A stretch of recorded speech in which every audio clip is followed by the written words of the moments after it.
اسلامی نظام کا جو پرچم لے کر کھڑے ہوئے ہیں، آپ ساتھ دیں گے؟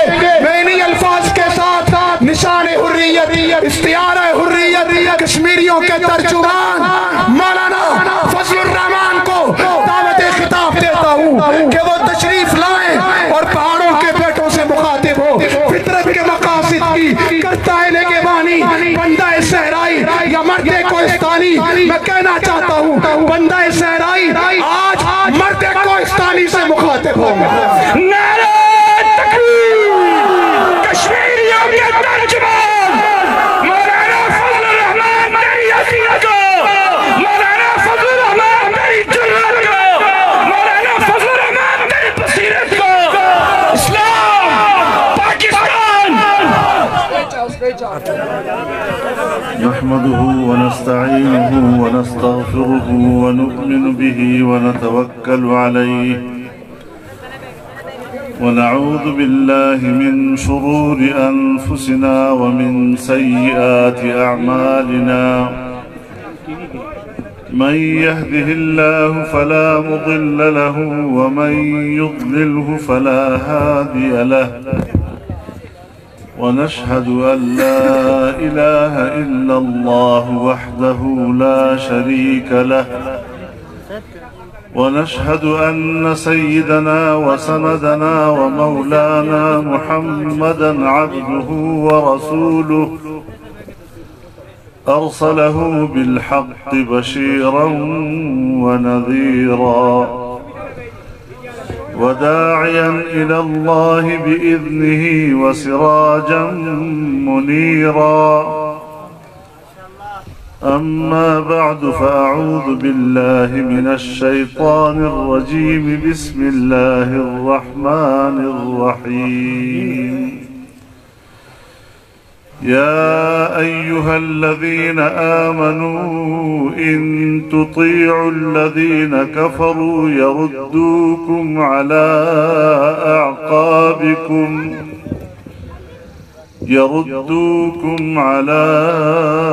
أعقابكم فتنقلبوا خاسرين بل الله مولاكم وهو خير الناصرين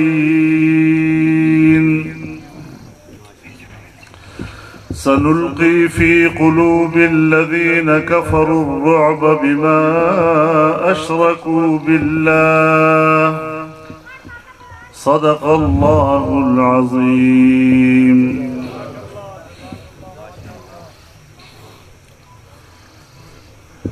جناب صدر محترم،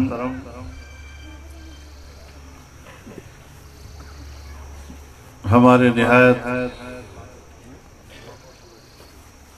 قابل احترام حضرت مولانا سعید یوسف خان صاحب، جناب پیر مظہر شاہ صاحب، اسٹیج پر موجود میرے اکابرین، اس اجتماع میں شریک کشمیر کے غازیوں، مجاہدوں اور آزادی کے لیے اپنی جان سے کھیلنے والے سرفروشوں،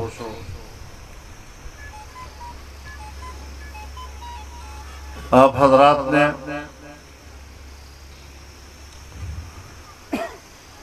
اپنی سرزمین پر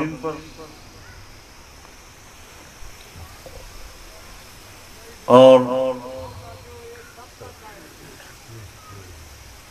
اس خطے جنت نظیر پر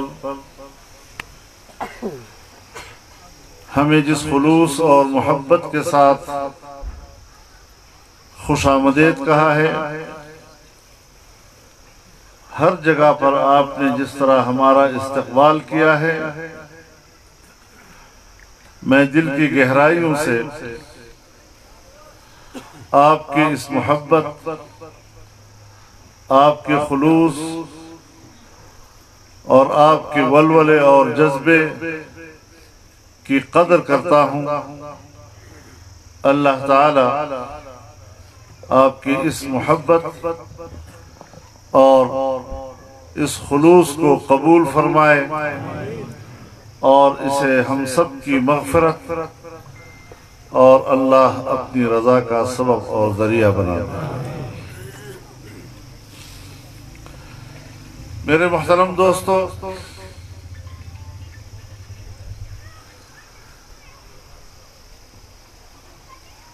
آزادی ایک بہت بڑی نعمت ہے، اور اسی لیے دین اسلام نے آزادی کو انسان کا پیدائشی حق قرار دیا ہے۔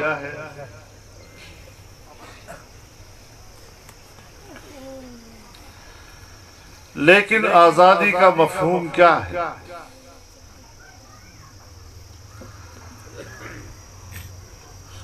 ہر قوم،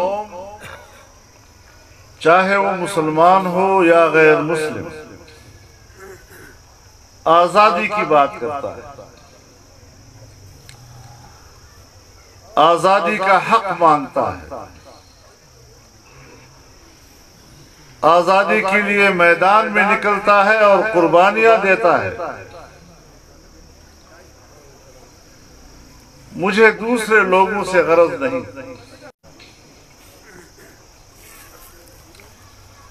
ایک دوست نے مجھ سے پوچھا، اور بڑی بے تکلفی سے پوچھا، کہ آپ جو مولوی صاحبان ہیں، صبح و شام ہمیں ایک ہی درس دیتا ہے کہ اللہ کی بندگی کرو، آپ تو صرف بندگی کا درس دیتے ہیں، لیکن جب سڑک پر نکلتے ہیں تو پھر آزادی کا نعرہ لگاتے ہیں۔ بندگی اور آزادی کے تصور میں تو تضاد ہے۔ تو یہ کیا مسئلہ ہے؟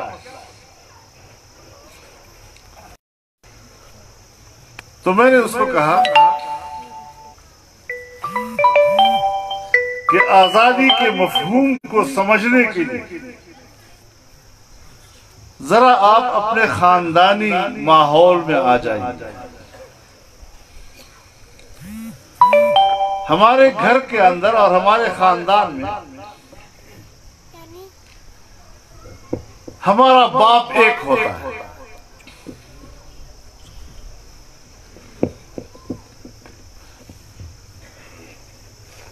اور وہ اولاد جو اپنے باپ کی فرمانبردار ہو، اپنے باپ کی اطاعت کرتا نظر آتا ہو، اگر اس کے باپ کی زمین ہے اور وہ اپنے باپ کی زمین میں محنت کرتا ہو، اگر اس کے باپ کا کارخانہ ہے اور اس میں وہ مزدوری کر رہا ہے، اگر اس کے باپ کی دکان ہے اور بیٹا اپنے باپ کی دکان پر بیٹھتا ہے، تو ہماری سوسائٹی میں اور ہمارے ماحول میں باپ کی زمین پر کام کرنے والے کو مزیرہ نہیں کہا جاتا، باپ کے کارخانے میں محنت کرنے والے کو مزدور نہیں کہا جاتا، باپ کے حویلی میں اور اس کے حجرے میں بیٹھنے والے کو گھر کا چوکیدار نہیں کہا جاتا، باپ کی جیب سے خرچ کرنے والے کو باپ کا نوکر نہیں کہا جاتا، اس کا ملازم نہیں کہا جاتا، اسے خاندانی کہا جاتا ہے، اسے محترم سمجھا جاتا ہے معاشرے میں، اسے اپنی جائیداد کا مالک تصور کیا جاتا ہے، اور اسے معاشرہ ایک آزاد منش انسان کے طور پر دیکھتا ہے۔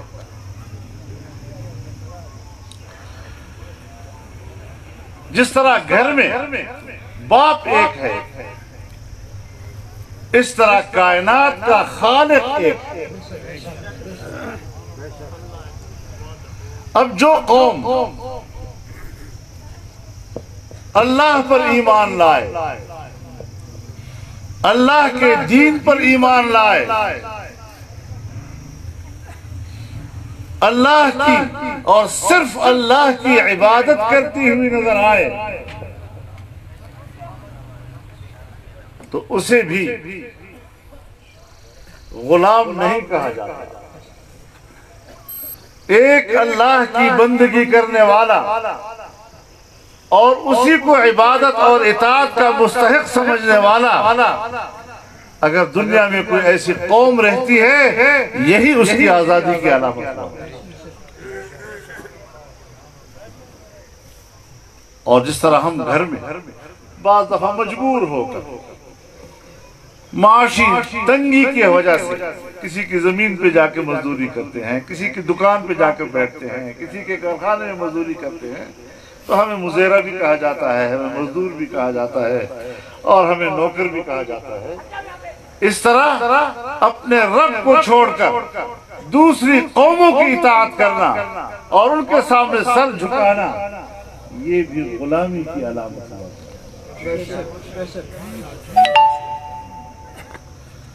تو ہم تو اس معنی سے آزادی کو لیتے ہیں کہ اللہ کی دین کی پیروی۔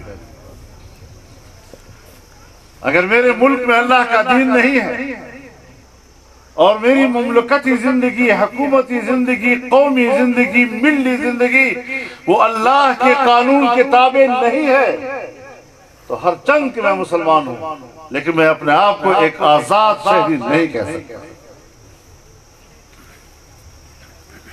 بنیادی بات اسی کو سمجھ۔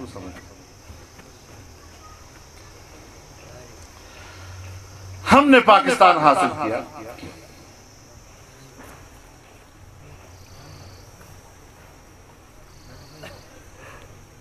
اور ہم سمجھتے ہیں کہ ہم آزاد ہیں۔ ہم نے انگریز سے آزادی حاصل کی، ہم نے ہندو سے آزادی حاصل کی۔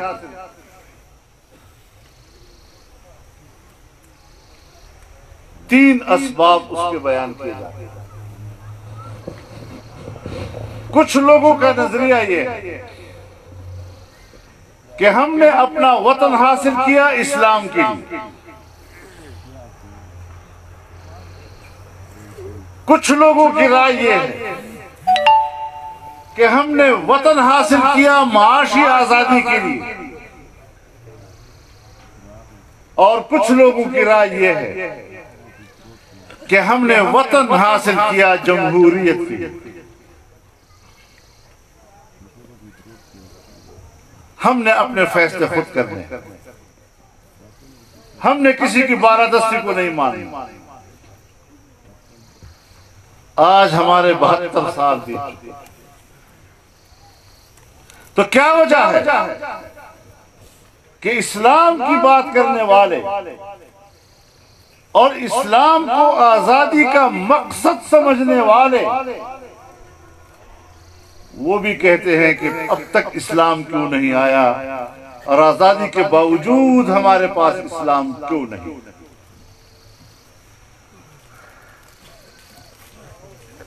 جو لوگ سمجھتے ہیں کہ ہم نے معاشی آزادی کے لیے وطن حاصل کیا، وہ بھی آج کہتے ہیں کہ تو پاکستان میں معاشی آزادی نہیں، معاشی خوشحالی بھی نہیں ہے۔ آج آپ دیکھ رہے ہیں ہمارے ملک کی معیشت کا کیا حال ہو گیا۔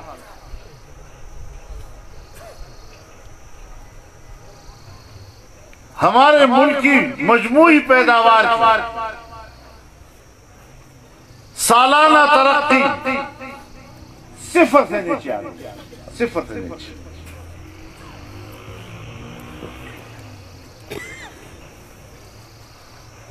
تو وہ بھی پریشان ہے کہ جس نظریے سے ہم نے وطن حاصل کیا تھا وہ تو نہیں ہے،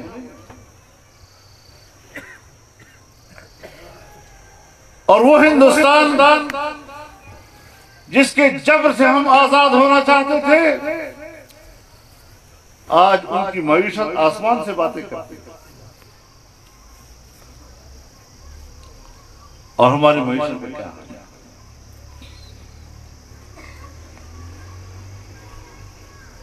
جن لوگوں کا نظریہ یہ ہے کہ ہم نے جمہوریت کے لیے ملک حاصل کیا، 70 سال ہمارے گزرے ہیں تو اکثر سال ہمارے، اکثر مدت، اکثر عمر ہماری مارشل لاء میں گزری.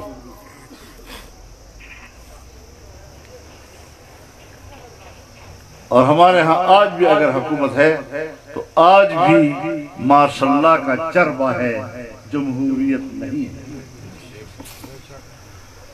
دھاندلی اور چوری کیے گئے ووٹ کے اساس پر حکومت کیے جا رہے ہیں. تو جو جمہوریت پسند ہیں وہ بھی پریشان ہیں.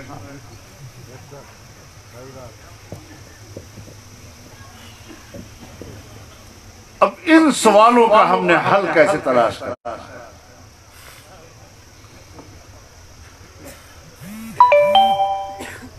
حکمرانی تو ہمارے ہاں ہے، الیکشن بھی ہو جاتے ہیں، لیکن سب کچھ پیچھے کی طرف کیوں جا رہا ہے؟ جس کو ہم ترقی معکوس کہتے ہیں، الٹے پاؤں ہم پڑھ رہے ہیں. میرے دوستو، جب تک آپ روایتی سیاست سے نہیں ہٹتے، جب تک آپ نظریاتی قوتوں کو نہیں پہچانیں گے، جب تک ملک کا نظام ان کے ہاتھ میں نہیں آئے گا کہ جو اقتدار کو اپنی ذاتی دولت کمانے کا ذریعہ نہیں، قوم کو مالا مال بنانے کا سوچتے ہیں،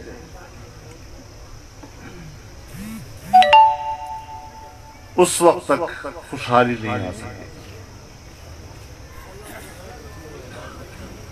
پھر آپ آزادی کی جنگ بھی نہیں لڑ سکتے، کیونکہ آزادی کے حوالے سے نظریے پر لوگ متفق نہیں ہیں. جمعیت علماء اسلام کی واضح ہے کہ اسلام صرف عبادات کا نام نہیں، عبادت تو ہر ایک آدمی کرتا ہے، اخلاقیات ہر شخص کا اپنا،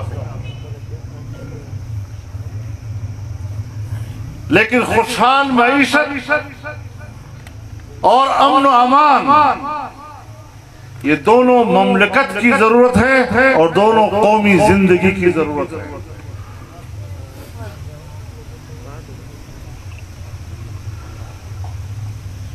تو ظاہر ہے کہ اسلام اللہ کا دیا ہوا دین، ہم اس کو مملکت کا نظام بنائیں. معاشی نظام اللہ کا دیا ہوا نظام ہے. ہم لوگ سمجھتے ہیں کہ ہم انسانوں کو رزق دیتے ہیں، ہم انسانوں کو رزق نہیں دیتے. اللہ تعالیٰ فرماتے ہیں اَهُمْ يَقْسِمُونَ رَحْمَةَ رَبِّكَ نَحْنُ قَسَمْنَا بَيْنَهُمْ مَعِيشَتَهُمْ فِي الْحَيَاةِ الدُّنْيَا وَرَفَعْنَا بَعْضَهُمْ فَوْقَ بَعْضٍ دَرَجَاتٍ لِيَتَّخِذَ بَعْضُهُمْ بَعْضًا سُخْرِيًّا. یہ لوگ سمجھتے ہیں کہ ہم اللہ کی رحمت کو تقسیم کرتے ہیں. اللہ کی رحمت تو بہت بڑی چیز ہے. یہ جو عام مادی زندگی میں معیشت کی تقسیم ہے، روزگار کی تقسیم ہے، اللہ فرماتا ہے یہ بھی ہمارا. ہم نے آپ کو وسائل مہیا کیے، ہم نے آسمان سے تم پر پانی برسایا، ہم نے تمہاری مٹی کو اور تمہاری زمین کو اس قابل بنایا کہ وہ اناج اگائے، پھل اگائے. تمہارا کام ہے منصفانہ تقسیم.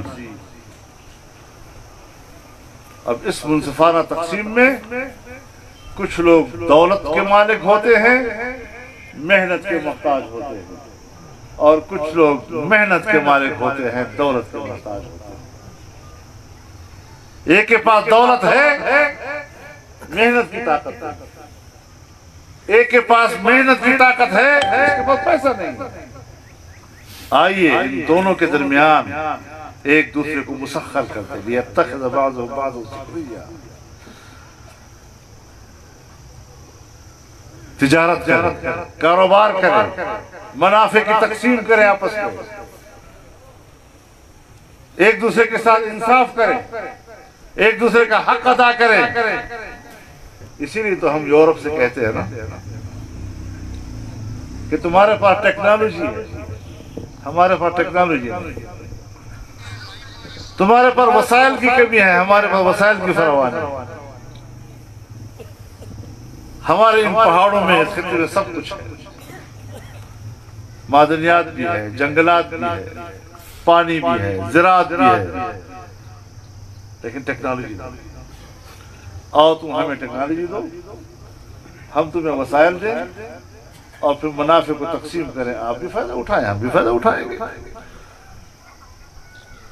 لیکن آج عالمی قوتیں ہمارے وسائل پر قبضہ کرنا چاہتی ہیں، اور وہ سمجھتی ہیں کہ ہر چند کے پاکستانیوں کو کہو کہ تم آزاد قوم ہو، لیکن ان کے وسائل کے مالک ہم ہوں گے، ان کے معدنیات کے مالک ہم ہوں گے، ان کے جنگلات کے مالک ہم ہوں گے، زمین کے نیچے تیل کے مالک وہ ہوں گے، گیس کے مالک وہ ہوں گے، کوئلے کے مالک وہ ہوں گے۔ اس طرح تو پھر نہیں چلتی زندگی۔ اس نظریے کو لے کر ہم اٹھے ہیں،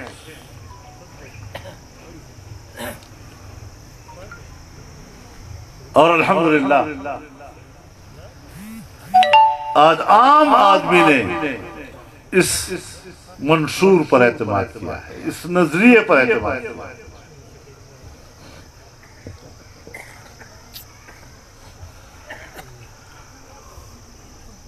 اللہ نے موقع عطا کیا ہے کہ ہم آپ کے پاس آئے ہیں، اور آپ حضرات نے اپنی پارٹی وابستگی سے بالاتر ہو کر، حتیٰ کہ مسلکی وابستگی سے بھی بالاتر ہو کر ہمیں جو عزت بخشی ہے، ہم اس پر آپ کے شکر گزار ہیں۔ اسی لیے ہم جب اپنے نظریے کی دعوت دیتے ہیں تو سب کشمیریوں کو دے رہے ہیں۔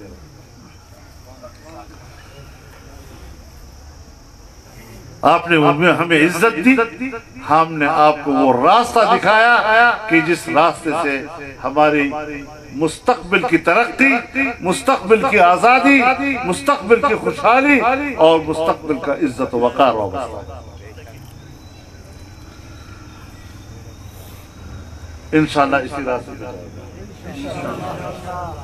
اور میں نے تو آپ کو 3 باتیں کہی: اسلام، معیشت اور جمہوریت۔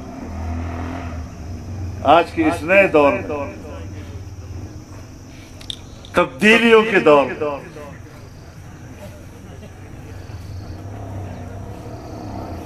ہمیں اپنی تہذیب سے بھی محروم کیا جا رہا ہے۔ ہمارے نوجوان کو بے راہ روی دکھائی جا رہی ہے، اور جس انڈیا کے خلاف ہم کشمیر کی جنگ لڑ رہے ہیں، اس کشمیری کو کہا جاتا ہے کہ انڈیا کی کلچر کو اپناؤ، وہاں کی تہذیب و اخلاق کو اپنانے کے لیے ہمارا میڈیا استعمال ہو رہا ہے، اور اس کے حوصلہ افزائی ہمارے حکمران کر رہے ہوتے ہیں۔ تو ہمیں بڑے انقلابی انداز کے ساتھ اب آگے بڑھنا ہے۔ یہ ملک ہمارا ہے، اس ملک کے یہ ادارے ہمارے، ہم سے کوئی نہ لڑے، ہم کسی سے نہیں لڑتے۔ ہاں، یہ ضرور نظریہ رکھتے ہیں کہ ہر ایک کا اپنے فرائض اور اپنے اختیارات کا ایک دائرہ ہے۔ اگر آپ اپنے گھر میں اور اپنی زمین میں محنت کرتے ہیں، کام کرتے ہیں، کمرہ نیا بناتے ہیں، کمرہ گراتے ہیں، تو آپ کا اختیار ہے، آپ کو کوئی کچھ نہیں کہتا۔ لیکن آپ نے اگر پڑوسی کی زمین میں مداخلت کی،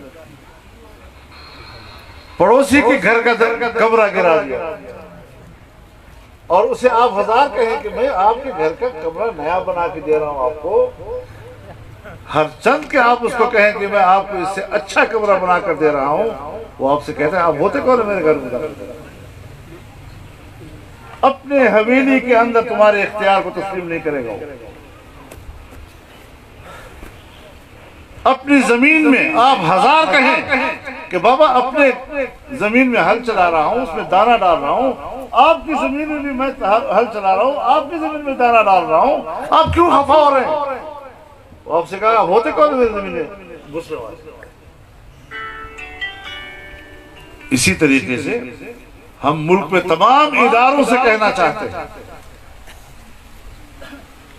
چاہے وہ اسٹیبلشمنٹ ہے، چاہے وہ بیوروکریسی ہے، چاہے وہ پارلیمنٹ ہے، چاہے وہ عدالت ہے، جو ادارہ ہے اپنے اپنے دائرے کے اندر فرائض سر انجام دے۔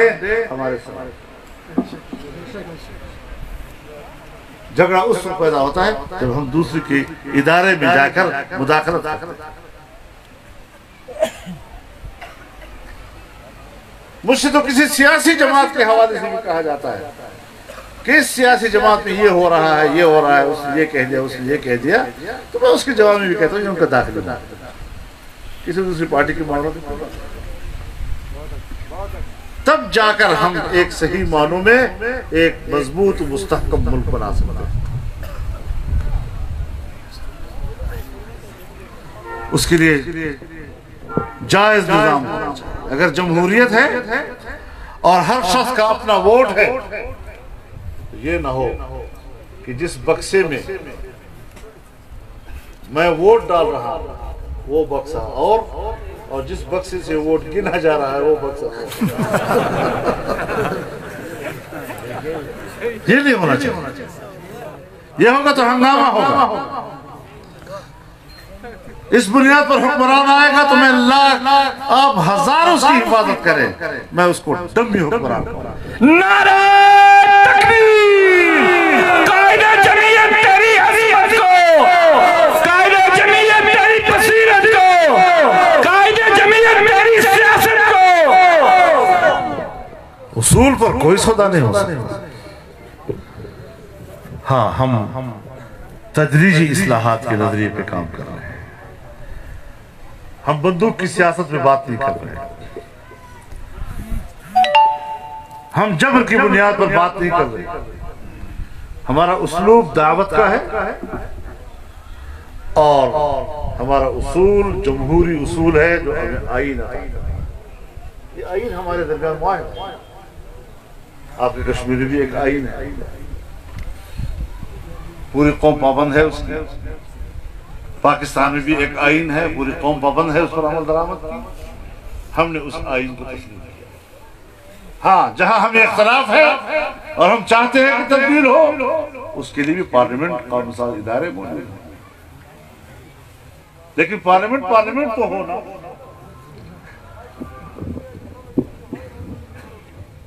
اب اگر دھاندلیوں سے آئے ہوئے ممبران سے بھر دیا جائے ہم تو اس کی قانون سازی کو بھی تسلیم کرتے ہیں۔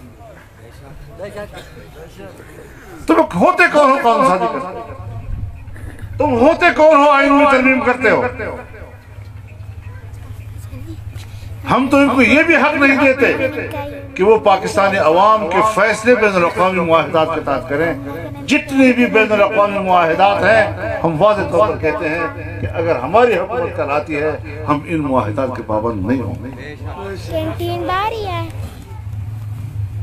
نااہل حکمران، نالائق حکمران، پہلے ناجائز تھے، 2 سال میں نااہل بھی ثابت ہوئے، نالائق بھی ثابت ہوئے۔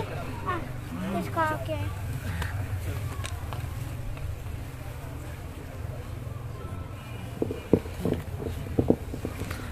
تو ناجائز تو اولاد ہو، لوگ اس اولاد کو بھی تسلیم نہیں کرتے۔ تو ناجائز حکومت ہو کیسے تسلیم کرتے؟ تو اس اعتبار سے الحمدللہ ہم پورے استقامت کے ساتھ اور علی وجہ البصیرت اللہ پر توکل کرتے ہوئے اس میدان میں ہیں، مالک سمجھتے ہیں۔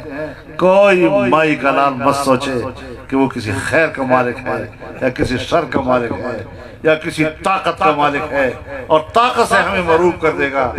ہم طاقت سے مروب ہونے والے نہیں، ہم اللہ کے دین کے سہارے دوسروں پر روب ڈالنے والے ہیں۔ نعرہ تکبیر! قائد جمعیت تیری عظمت کو، قائد جمعیت تیری سیاست کو، کشمیریوں کے حقیقی ترجمان قائد کشمیر مولانا سعید یوسف خان، قائد جمعیت مولانا فضل الرحمان۔ ہمارے مجاہد